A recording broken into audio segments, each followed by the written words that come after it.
नाशिकच्या तपोवन मध्ये वृक्षप्रेमींचं आंदोलन पाहायला मिळते। झाडांना मिठी मारत हे आंदोलन करण्यात आले। झाड जगवा असं म्हणत तपोवन जगवा असं म्हणून हे आंदोलन करण्यात आले।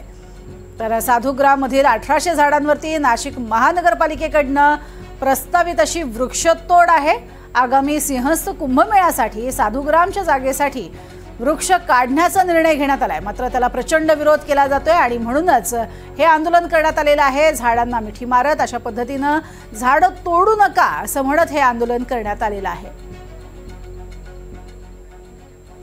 आणि याचाच आढावा घेतलाय आमचे प्रतिनिधी वैभव घुगे यांनी। आगामी सिंहस्थ कुंभमेळ्याच्या पार्श्वभूमीवर नाशिकच्या तपोवन परिसरामध्ये साधुग्रामसाठी जागा एकवटण्याचा एक महापालिकेचा निर्णय घेतला होता। त्याने जवळपास 1200 एकर इतकी जागा महापालिकेने या ठिकाणी एकत्रित करण्याचा निर्णय घेतला होता। यासाठी 1700 झाडं तोडण्याचा महापालिकेचा निर्णय होता। या सर्व निषेधार्थ आता नाशिककर जे आहेत ते एकवटले आहेत। आपल्या सोबत काही नाशिककर आहेत। काय सांगाल आपण या ठिकाणी झाडांना मिठी मारून निषेध करता आहात, काय आपलं नेमकं म्हणणं आहे?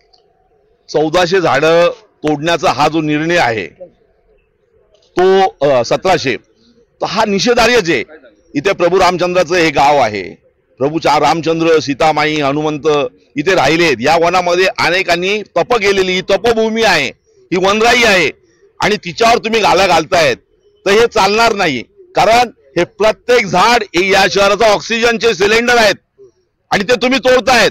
या शहराचा श्वास गुदमरवून टाकणार आहात तुम्ही आणि म्हणून हे चालणार नाही। तुम्ही जी मिकी मारली आहे की 10 वर्षाचं झाड आणि 80 वर्षाचं झाड नाही चालणार। खूनच 10 वर्षाचं झाड तोडलं काय आणि 80 वर्षाचं झाड तोडलं काय, तो खून आहे, मरणार आणि तो आम्ही सहन करणार नाही। हा नाशिककर सहन करणार नाही। तुम्ही कोणचे निकष लावताय, कशासाठी लावताय? ऑनलाईन नाही म्हणून डिजिटल इंडियाचा घोष पंतप्रधान करतायत आणि इथली नायरबाई म्हणती ऑनलाईन नाही चालणार। ऑनलाईन टेंडर चालतं, ऑनलाईन भरती चालते, मग फक्त हेच तक्रार चालत नाही चालणार। हे सहन करण्याच्या पलीकडे चाललेलं आहे।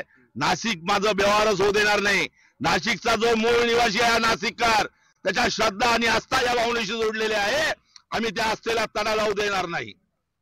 नक्कीच आपण जर बघितलं तर ज्या अतिरिक्त आयुक्त आहेत नायर, त्यांना ऑनलाईन पद्धतीने जे आहेत ते तक्रार घेणार नाही असं काहीसं सांगितलं होतं। त्याचा देखील निषेध या ठिकाणी नाशिककर करत आहेत।